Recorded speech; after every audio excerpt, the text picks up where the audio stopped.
Greetings, one and all, to the most cursed, most cringiest corner of the internet.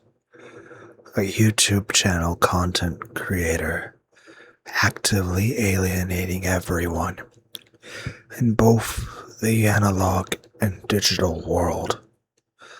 Well, welcome and good evening, you wonderful dice of all alignments. I am a Lunar D8, a lunatic angel, your Tsundere streamer who doesn't stream. I imagine if Battle Kid ever came to Steam, I would at least attempt to Let's Play it. However, I cannot say the same about I Wanna Be the Guy. And you guys will never see a Minecraft Let's Play for me because my computer would just burst into flames if I ever tried that. There's no way my laptop could handle that.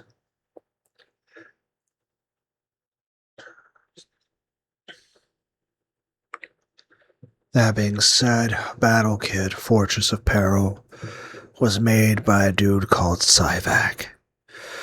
This game is the first. Came out in 2010. He even made it for an actual NES cartridge. He made a sequel, Battle Kid 2, Mountain of Torment. Came out in 2012. The it's okay. It's heavily inspired by I Wanna Be the Guy, but it is much, much, much better and much more reliable.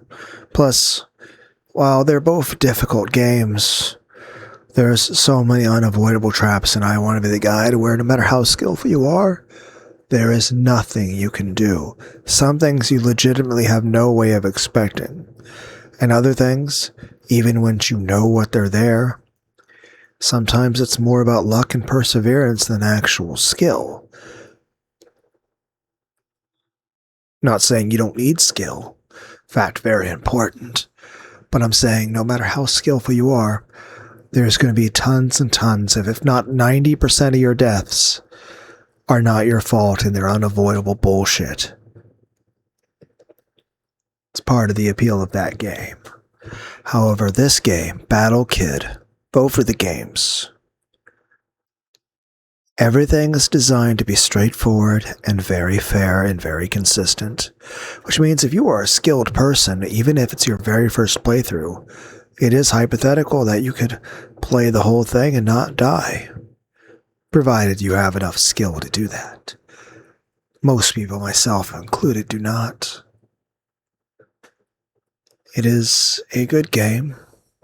A game I would recommend to anyone. But every death is entirely your own fault from lack of skill. Everything is fair. It's extraordinarily, extremely difficult. Like absurdly hard. But it's fair. And here we go. Battle Kid Fortress of Peril is a 2010 NES game by one-man operation, Cyvac Games. The gameplay is basically an honest version of I Wanna Be the Guy, i.e. all the challenge of the original, minus the infamous out-of-nowhere surprises and trial-and-error gameplay.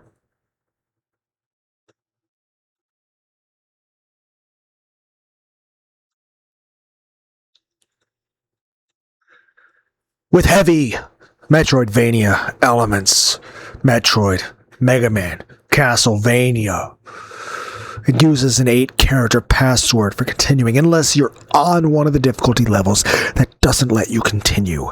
It boasts over 550 rooms, more than 30 enemy types, and 8 bosses standing between you and victory. By the way, it's very much worth noting that there is extra sub-bosses and sub-levels in the first battle kit game that is not very clear or straightforward about. It actually a little bit hidden to the point that you could actually beat the entire game and not know about the extra sub bosses or extra levels that you can put in special passwords to get, such as Petunia X, which is a hardcore version of the very first boss, because the first boss in this game, while still challenging, is the easiest in the entire game, if not the entire franchise. But Petunia X makes it the most bullshit, hard-ass fucking piece of shit you've ever played in your life. It makes it go from the easiest boss in the Battle Kit franchise to the hardest boss in all of video gaming, albeit fair. I remember watching Ultra J-Man play this game many, many years ago. I enjoyed it. I enjoyed it a lot.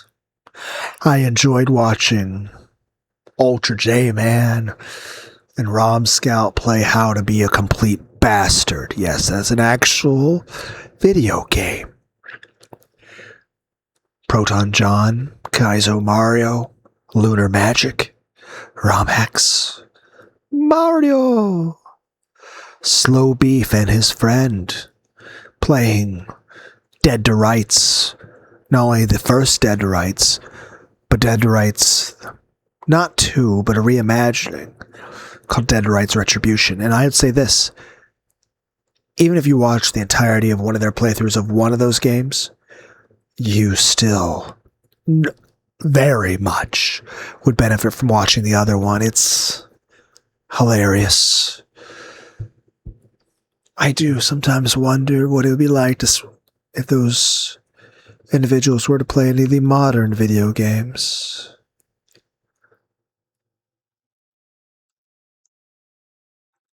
Maxwell Adams, The Freelance Astronauts, Pepsi Man, Super Mario Wii, Co-op difficulty, prototype mods of Legend of Zelda and the original Mass Effect. By the way, I've seen previews of the newest Mass Effect game. It looks disappointing as fuck. And as somebody that enjoyed the first 3 Mass Effect games, what I would like to see, and of course AI is getting advanced enough that if a person that would normally be the kind of person to make a shit ton of mods for the Fallout games, it's possible that AI could make an actual fucking Mass Effect game. Not only a completely new original Mass Effect game that people would like with an original story, but imagine if you let AI not only change things procedurally or randomly, but imagine if you had other options, other dialogue options when it came to Mass Effect. What if you could just type in whatever bullshit you wanted, and the AI will respond on the fly using the entire internet? Some people want to create Skynet for the purposes of the Terminator movies, not the global domination, destruction of humanity thing, but the Skynet's supposed to be a protective net over the sky to stop nuclear Armageddon. Skynet was literally created in the series, in the movies, to prevent nuclear Armageddon. That was his purpose. It did not work out that well.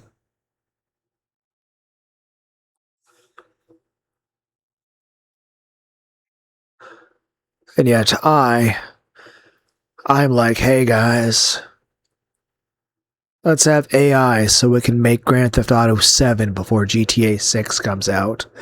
Because I imagine everyone in the world's probably going to buy GTA 6. I probably won't because I won't be able to afford it. But, because I have a PlayStation, but I wouldn't be able to afford it, especially since a lot of the shops and stuff are locked behind a paywall for like some sort of higher edition bullshit and having an active account. And no, fuck that. But I'll say this. with modern AI, you can take any video game and have it just modded however you want. Imagine if you had a version of the Mass Effect games where you could save Nihilus, maybe even save Saren, or even just fucking join him if you want to be the bad guy. Same thing with the Illusive Man. Heck, there was a dude who made a video about it talking years and years ago, talking about Illusive Man was actually the good guy, and how by the third game, they sort of railroaded him into being just a piece of shit. Because at the end of the day I know this may sound unheard of to all of you out there in the year 2026, but by Mass Effect 2, and especially Mass Effect 3, the game developers were starting to be influenced by political ideologies to where they cared more about pushing some sort of message, some sort of narrative more than the game being fun or being good. Essentially, the Illusive Man, there was a guy who, if I can find it again, I'll put it in the description. There was a guy who explained how the Illusive Man was a good guy and how he was doing the right thing. And how initially he was designed to be an interesting, compelling character. But then they started just making him into the biggest fucking piece of shit, hypocritical, cowardly bastard ever. Because in the end of the day is this. The makers of the game started to realize something. They wanted you to hate the Illusive Man, but they made him too fucking cool. So they had to fucking character assassinate his ass. It's kind of like Homelander. Everybody's favorite character through most of the series was Homelander. And so they eventually wrote him to be the most dumb, insecure, pathetic, whiny little bitch. Because they wanted you to hate him. They wanted him to look bad, but of course, right then and there, even by then, AI was advanced enough that people, whether using just CGI, AI stuff to change stuff themselves, or even prompts, could make full-on videos showing alternate retellings. Some of them made it into an analog horror. Some made Homelander win. After all, he just got a power up, and all of a sudden he's weaker than he ever was before. So many things don't even make sense.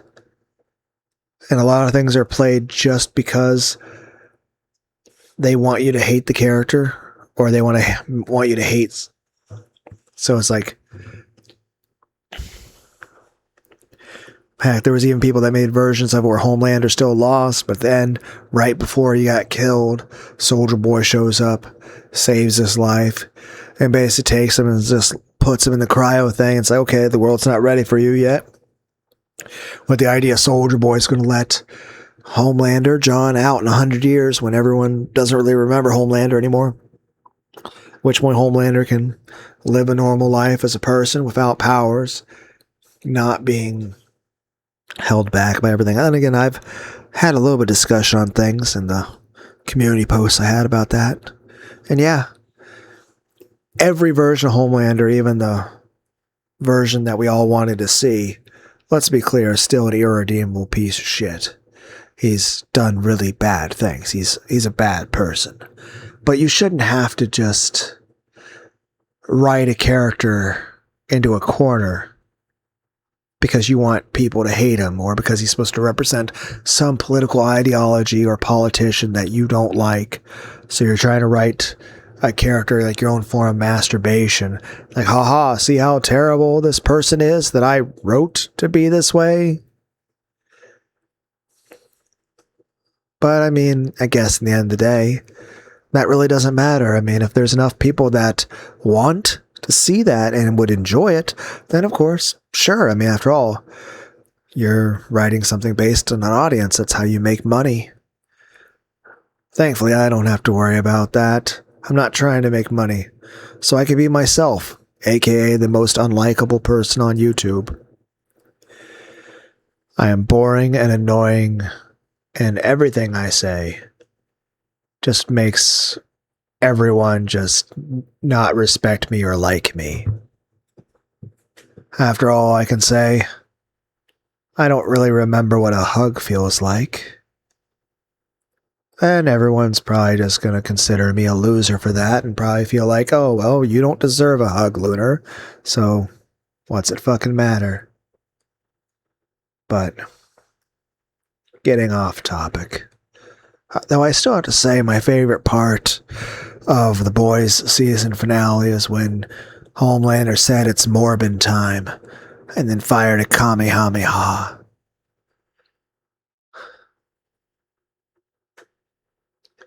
My point about Mass Effect was this. Imagine if you let AI do a remake of Mass Effect 2 and Mass Effect 3. Basically, just a massive fucking game that the game lets you pick any start you want for the game, but basically it encompasses the timeline and overall air quotes plot of Mass Effect 2 and 3. So basically, everything in the original Mass Effect 1 is relatively the same, but of course, then again, like I said, there's always those options like, what if you could save Nihilus? What if you could save Saren? What if you could join Saren? But even then, even if you go by the idea that everything in Mass Effect 1 is the way it was originally in the normal, true canon of the original Mass Effect game, but you can at least pick any ending state that was normally possible in the game. What if this new Mass Effect game, not the Mass Effect game 5 that's coming out then, but rather my idea, where it's the idea that you have a bunch of modders and people of AI and genuine creativity and a love of the elusive man.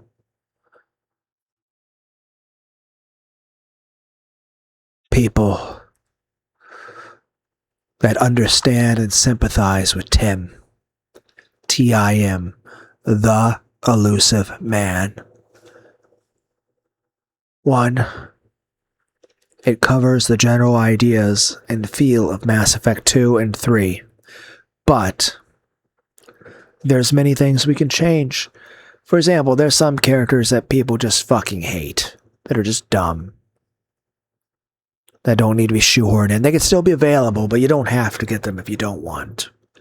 You could also have new characters introduced. And honestly, if there's a fully adult A version of it, at that point, there's no reason why we can't have Futanari Asari. Just, okay, it's like, here's Dr. Liara, but her tits are bigger and she has a big dick. Then again, at this point, why not just have an 8-foot-tall tiefling with massive titties and like a horse dick? Just big cock and balls. To the point that the balls are so fucking full, it's like a half gallon of milk every time the person fucking comes.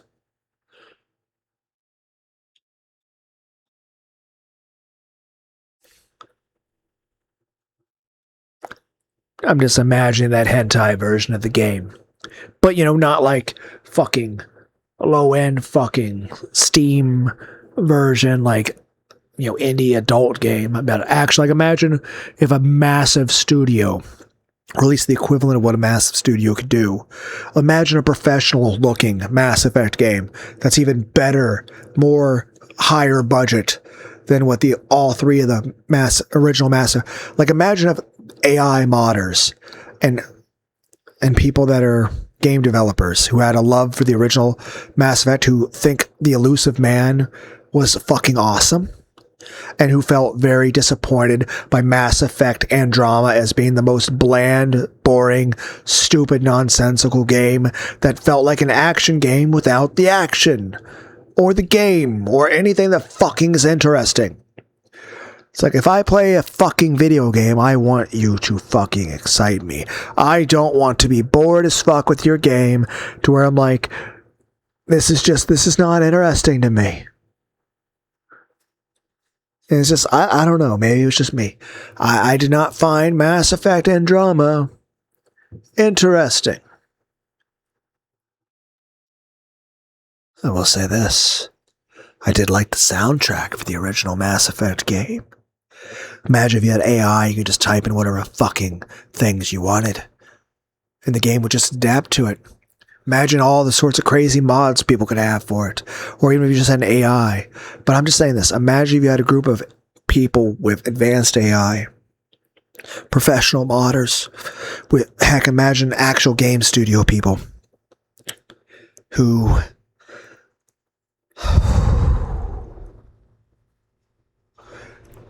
just for this one AI game. Imagine if they had a greater budget than Mass Effect 1, 2, and 3 combined.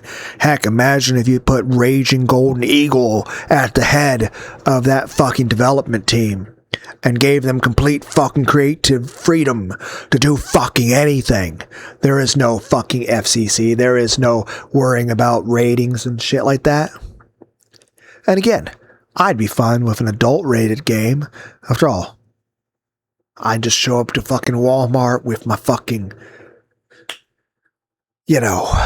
ID. Then again, the Senran Kagura games eventually became a little bit more censor-happy. But I'm just saying this. Imagine a Senran Kagura game made in the vein that, say, Raging Golden Eagle would be proud of. Like, imagine if Raging Golden Eagle could make a Senran Kagura game and have it be as lewd as he wants. Imagine what that game would be. Imagine what kind of gameplay style he would have. More than that. Back to the Mass Effect thing.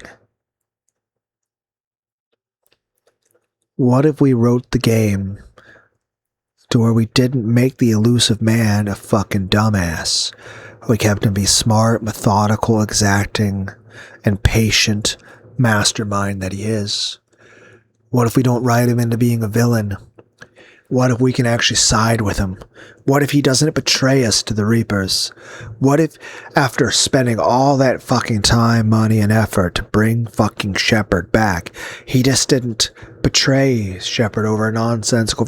I'm pretty sure the person, if I find him again, we'll discuss it in his video. He'll be much more coherent than me, much more focused than me. Plus, we'll actually have video where he's showing footage, and not just me rambling over a picture of Battle Kid Fortress of Peril. But imagine if you using AI, you make a whole new Mass Effect game of what it should have been, of the missed potential that it could have had. It could.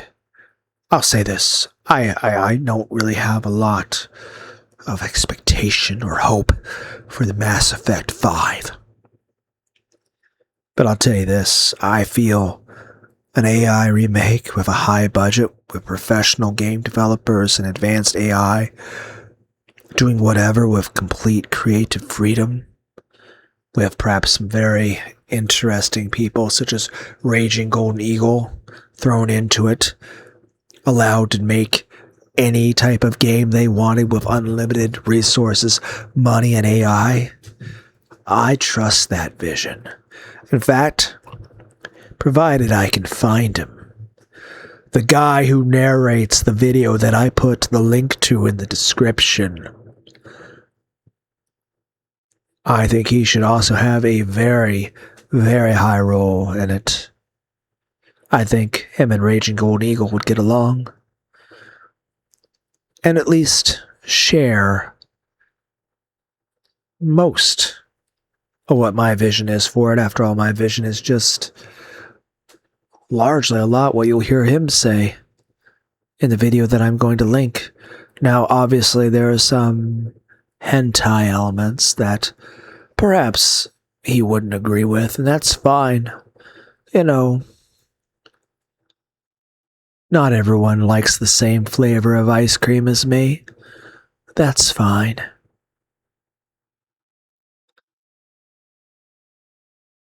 But if there was like a DLC for that, or just an extra little mod for me and anyone else that shares my love of beautiful big titty women and femboys and futas and obscure anime references and just chaotic bullshit. I'm just saying I'd buy the game. I'd buy the mods. Then again, I'm quite certain all of the people I've mentioned would have so little faith in PlayStation or Sony not to just be too cowardly to go along with it. But I'll tell you this.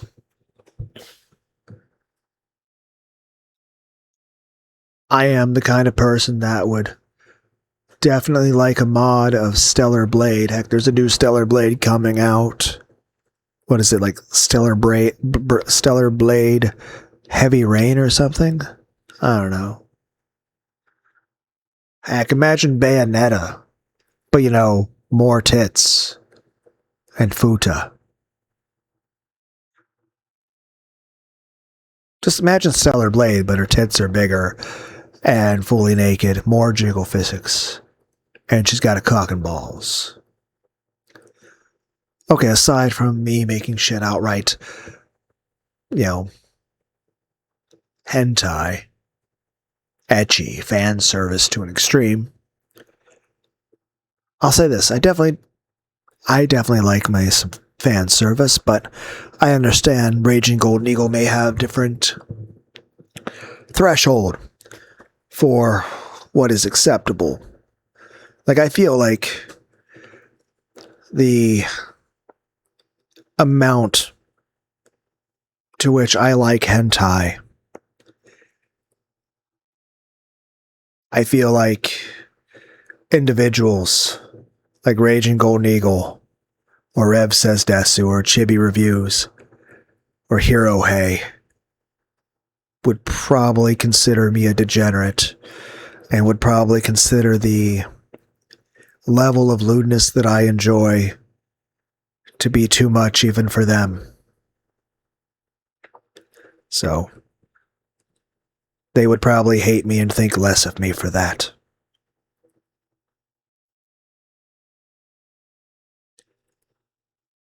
But that's fine. I understand I am a bit of a degenerate.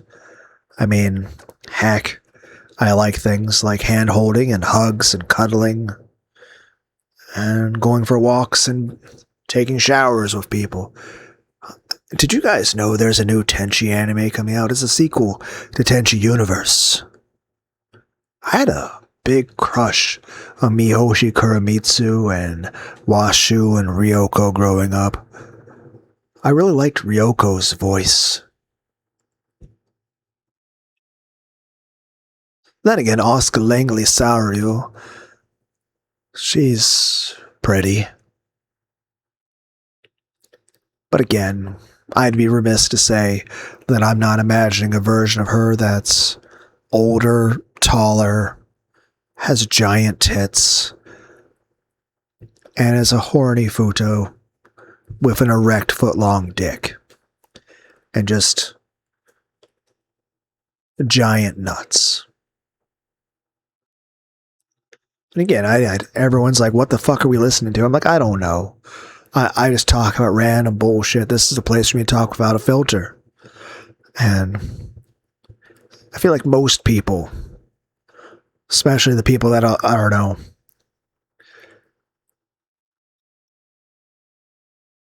I was going to say popular, but I'd say liked, or not insane, tend to talk with filters.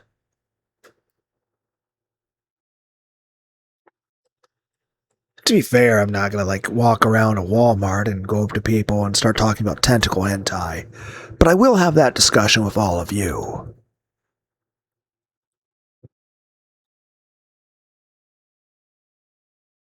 So, yeah.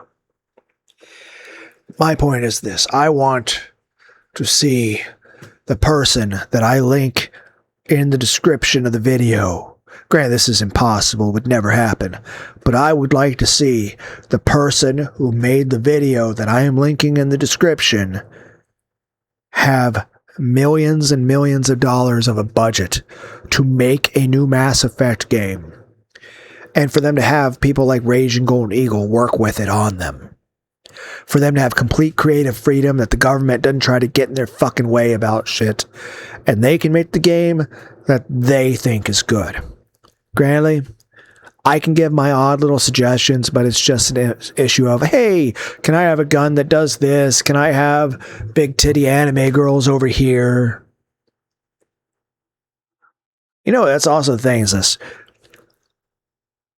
That's why I don't feel like shape-shifting is a real thing. Because if people could shape-shift, why wouldn't you look like an anime character? And here's the thing. You look at X-Men as this.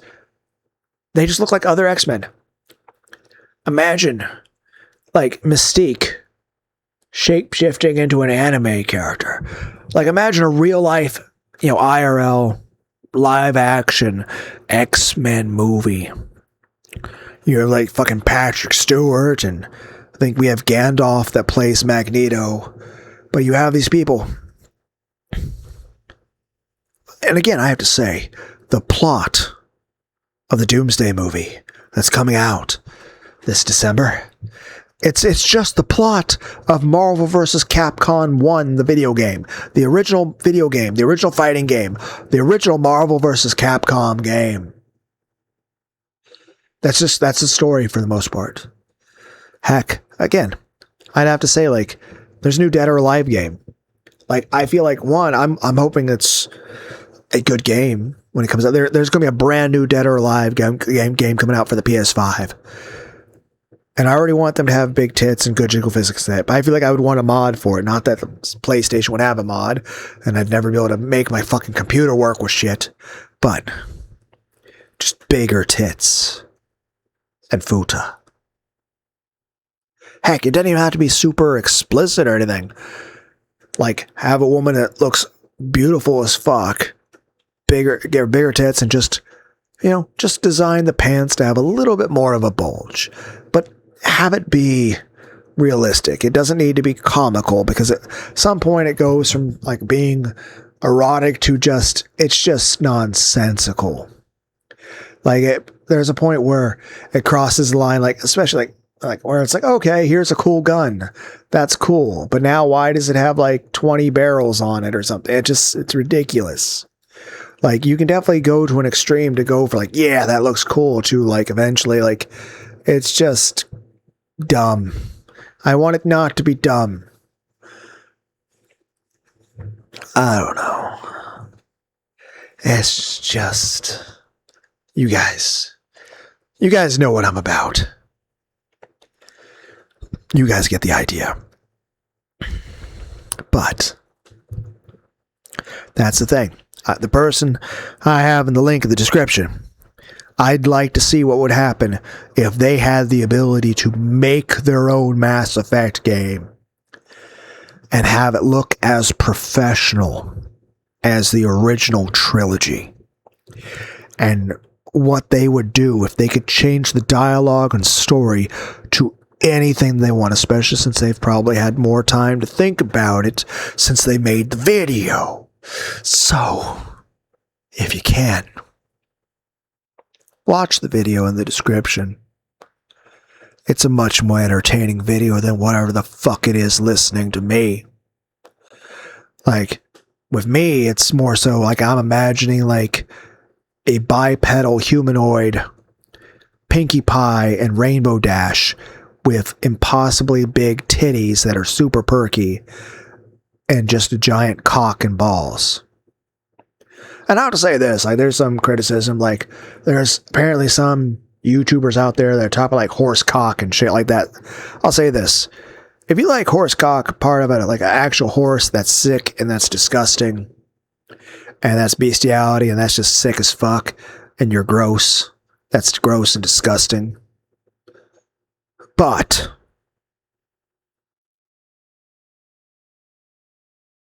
I am saying that if I met A 7-foot tall woman with giant tits.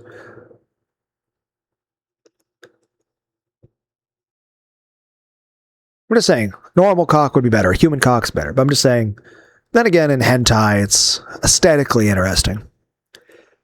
I'll say this. In real life, that'd be too big. That would be too big. That would never fit comfortably. The whole point is you would want something not to hurt. So there's obviously going to be a limit there. But also, in general, I like the idea of people, being able to draw whatever they want, be expressive about anything. For example, I don't think there should be any words that are off limits. People should be able to say any word at all. You shouldn't all of a sudden have a problem where you can't say clitoris. Or, you can't talk and say cock. But that's like the dumbest thing ever. Like, could you imagine if somebody had to go to court because they were out in public and used a word that was deemed... Now, granted, there might be some situations, like if you're in a movie theater, you don't yell fire because that can cause a panic. People could get hurt. And also, if enough people do that, even if it doesn't cause problems, then eventually people won't respond to it. So then when there actually is a fire, people might not react to it in time, and then they burn to death. But that's for a different reason. It's not because you're saying a bad word.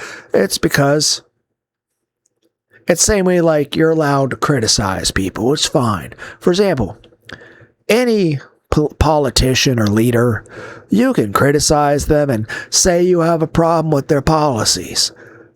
That's fine. You're allowed to do that. You can even call them a stupid doo-doo head. That's fine. But you can't threaten to kill them or try to encourage other people to do violent things, because that's not freedom of speech anymore. That's threatening to hurt people. Okay, we're getting off on a tangent. Point being is this. I, for the most part, do not like the idea of censorship. Now, obviously, know your medium, know your genre, know your rating. But at the same time is this. Okay, if you're going to make a video game and sell it, like, okay, you can dial it down to rated T in order to get that rating. But you also shouldn't have a society that completely doesn't allow you to sell hentai and shit. But I do agree, like, you shouldn't have it out in the open. Like, for example, you shouldn't have a hentai game display available, like, in the middle of Walmart with nudity right there for people just to walk by and see. Like, if you were to package a game, it should be packaged in a way that you could display it at Walmart without it being erotic. But the people that buy it know what they're getting. But I'm saying this, once a person who is, of course, of age purchases a game, they should get the product they want. After all, people will pay for what they want. So if you make a first-person shooter and it has things people want, they will fucking buy that shit. But at the same time, if you make a first-person shooter game and you're just not making a good game, or you make, like, you're doing a self-insert on characters that you want and ideologies you want, but that other people don't want, they're not going to buy your game. Now, to be fair, if you put an ideology into a game that people want to buy and that people like, then people will buy it. But at the same time, no matter what is, you should be honest about to people, like, what they're going to buy. I still want to see a new God of War game where Kratos goes to, like, Egypt and, like, beats the shit out of Anubis and everything and kills the Egyptian gods. I don't know. It's just me. I'm just saying bipedal, humanoid-esque, Rainbow Dash and Pinkie Pie with giant tits and futa. I'm just saying I like that. I find that interesting. But one, reality, that doesn't actually exist in reality. And two, if it did, that's too big to fit in anywhere without killing me. And I'd rather not die or be hurt or caused pain. In general, anything I do in regard to that stuff should not hurt. So I imagine if such a person had such like I don't get me wrong, I don't care if a person's more endowed than I am. But it also shouldn't look like there should be like a Surgeon General's warning on the side of the dick. Like,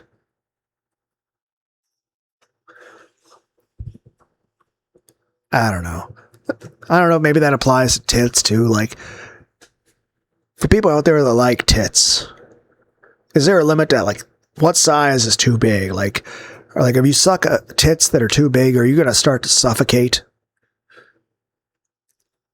It's like, oh, what happened? Well, this girl had triple G titties, and now you've suffocated while motorboating the person. I don't know. I still say Ivy and Taki from Soul Calibur 2. Ivy's nice. What can I say? I like anime characters with giant titties. I'm just saying, I like fan service in anime and video games, but I do understand sometimes you got to try to keep it classy, and sometimes you have to dial it down for what you're going for. But I'd say in that situation, it should be based on what the author is trying to go for. The author shouldn't have to dial stuff down because the government says, oh no, you're not allowed to show that. That's inappropriate. No, it should be up to the author about what they want to show. If you're a game developer, you should be able to make the game you want. Now, of course, you'll have a different rating. You might even get a rating that, might hurt your marketing. But you should have that choice. Same way, modders, like, if a person buys a video game, it should be their choice how they use the video game they bought. If people want to make mods of it and the person wants to download that mod to then change the game they legitimately bought, like let's say hypothetically, you buy the new Halo campaign Evolved for a computer that can, function better than a potato.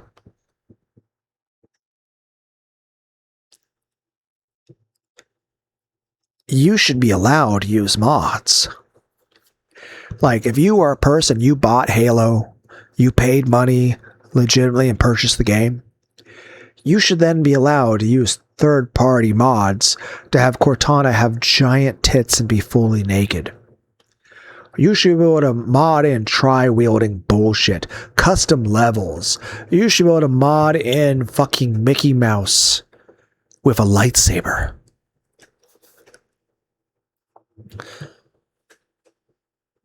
You should be able to go in there and all of a sudden it's like, hi, Master Chief is now Astolfo. And not even in like a poorly rendered way, but actually just straight up anime femboy Astolfo. Complete with accurate voice acting to both the English and the Japanese. Heck, we'll even go with a German voice acting of it too. I don't know if there are any German femboys or twinks in the world. I don't know. Do German twinks exist? Do femboys that speak German exist? If so, would they be able to voice Astolfo for a mod for Halo that is, some would say, less than savory? Okay, very distracted. Again, stay focused. Okay, the plot is as follows, which I almost lost the plot. You are Timmy, a one-hit point wonder kid hero tasked with infiltrating the fortress of illusive, also known as the eponymous fortress of Peril, due to all the traps and defenses and such, naturally.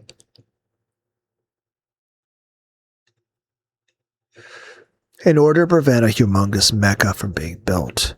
And like I said, there's a sequel to this game. One of the more notable things about Battle Kid was that, while a demo version exists,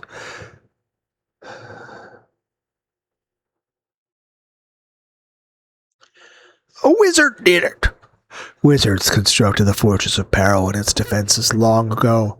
Big no, Timmy in version 2's bad ending if he fails to prevent Chester from escaping. Boss Rush. An extra time challenge via password given for beating the game on hard, normal, and 2018 update difficulty. Bonus dungeon. There are 5 of them. 4 are accessed using a password. The first one is a hidden optional area in which you get the damage amplifier. The second one is a very tough level, beating the game on very hard in 2018 difficulty. It also has a harder version of the Lotus Guardian called the Petunia of Pain. The third one, exclusive to the version 1.110000, is a shorter level that was meant to be a time attack for the Screw Attack Gaming Conventions Tournament. The fourth one of the 2 new ones added to the 2.0, beating the game on very hard difficulty is a space station where you traverse through, I was about to say tits, lifts. It also has a harder version of the mini mecha called the Mighty Mini Mech. The fifth, the other one exclusive to version 2, is a labyrinth where you must survive 32 areas in a randomized order before you can reach the end. This one features the triple jump from Battle Kit 2 Mountain of Torment. Captain Erust. Amethyst Angel, the 6th boss, isn't just similar to Star Sapphire. She's identical. Defeat equals explosion. Both enemies and Timmy explode upon death. Difficulty by region. The 2018 update for Japan has the following difficulties: very easy, normal, hard, very hard, and unfair. Double jump. This is a power-up collected later in the game.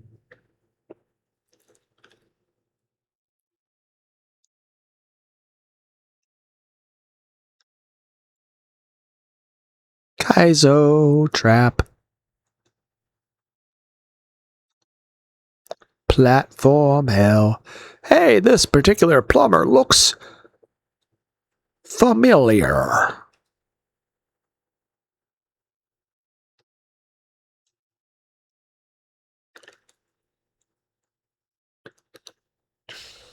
Easy mode mockery. Easy mode starts you with an item that doubles your damage and turns your suit bright pink. Said item is also in the other difficulties, but you need to find the bonus dungeon and clear it to get it. Exalted Torturer. In the good ending, Dr. B calmly explains to Chet that she will extract the info she needs using a serum that will eventually drive him mad. The last image shows her slowly lowering the needle to Chet's face.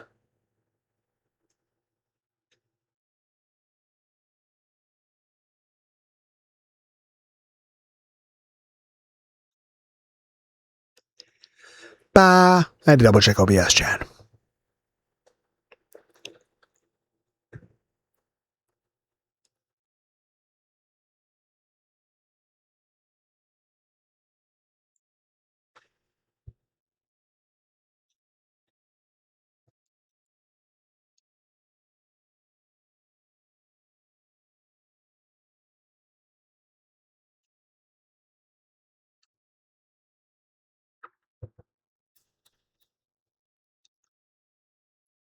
Everything trying to kill you. Fake difficulty surprisingly averted.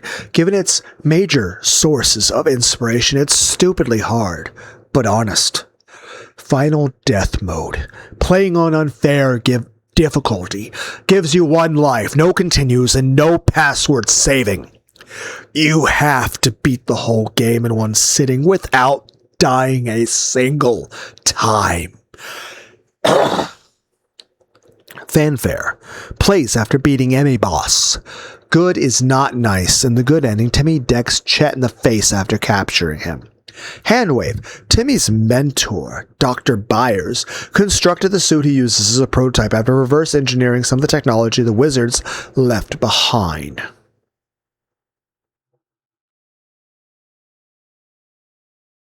Magitech.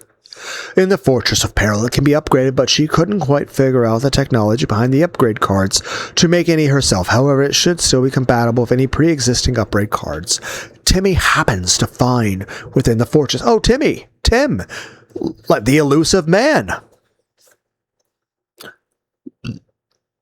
She never mass-produced the suits, because the drawback to their being so lightweight is they offer very little, if any, actual protection, and that is why you are a one-hit point wonder who infiltrates the Fortress of Peril by himself, and why you start with nothing but can conveniently find upgrades in the very fortress you're trying to infiltrate.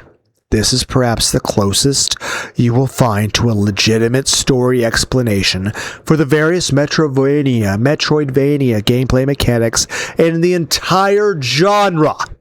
So just roll with it. According to the instruction manual, the lethal lemon can't be shot due to forces unknown. Harder than hard. Normal. On hard. 1 hit point. Infinite continues. Access to passwords. Think I want to be the guy. Modes above that disable password feature and give you a finite amount of continues, up to unfair, which only grants you a single life. Much like WBTG's impossible. Hit points. In the original release, the easy difficulty gives you 3 hit points. In the 2018 release, the normal, easy, and very easy difficulties respectively start you off with 3, 5, and 7 hit points, with an extra 1 found near Chester's boss room. You can't reach it until after you clear the subterranean sea. In 1 hit point wonder difficulties, the life upgrade is replaced with an envelope containing a letter from Cyvac Games, thanking the players for playing the game on its true difficulty.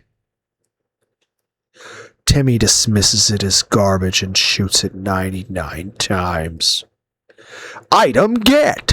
While the original and its sequel only have message displayed on the Metroidvania. Definitely. It is everything. Down to the large map, power-ups, areas you can't enter without said power-ups, teleports to assist, and backtracking, and so on. Multiple ends. My name is One Hit Point Wonder. Oxygen meter, platform hell. Point of no return, pre-final boss, respawning enemies, retcon.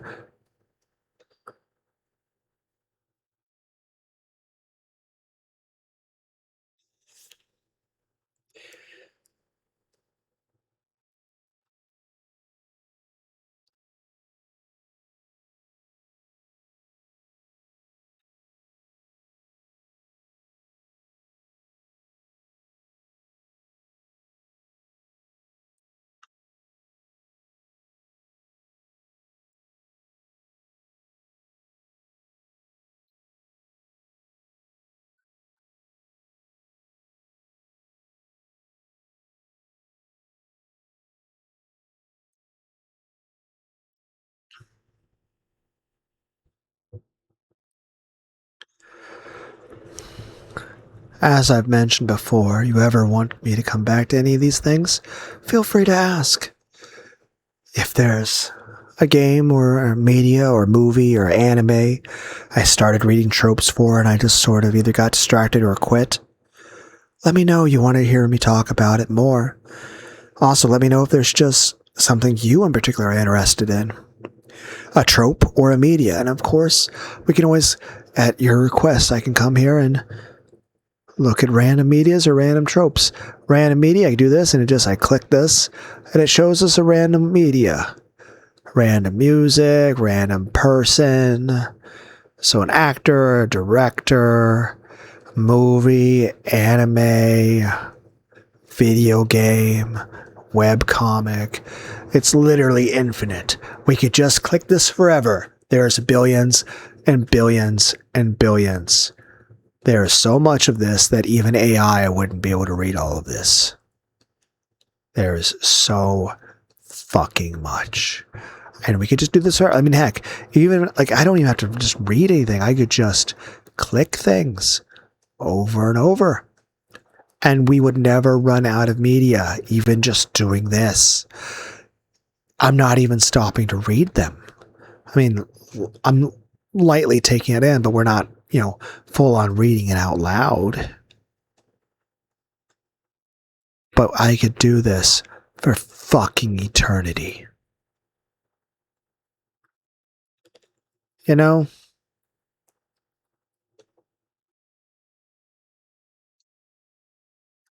I feel that's kind of fitting, given related topics. And of course,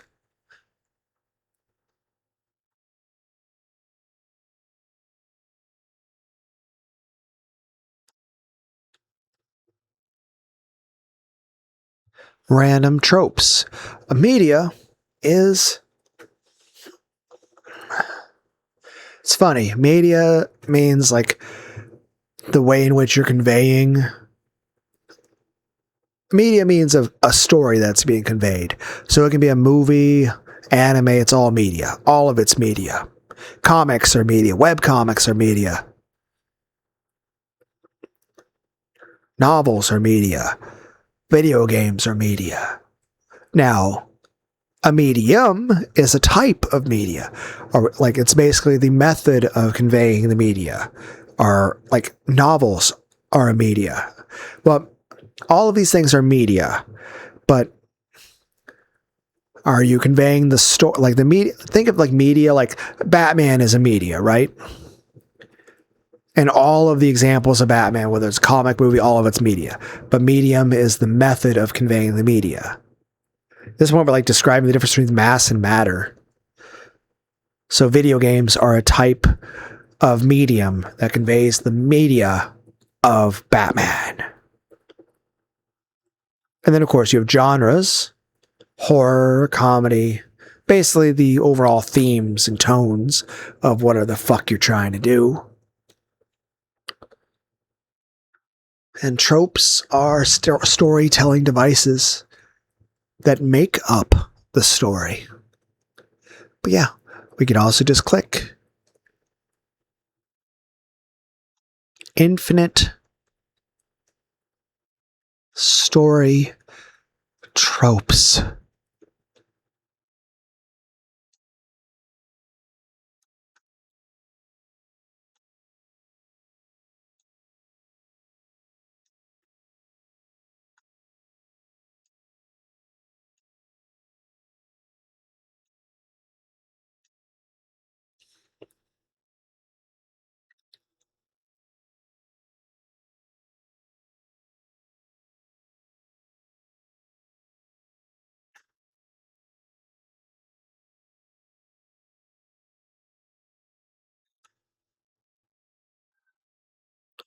But yeah, we can always come back to this. Feel free to suggest anything, but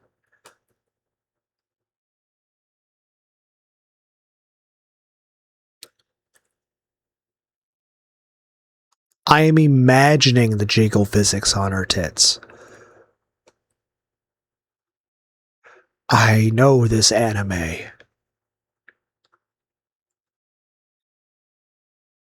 It's pure, like I'm just saying.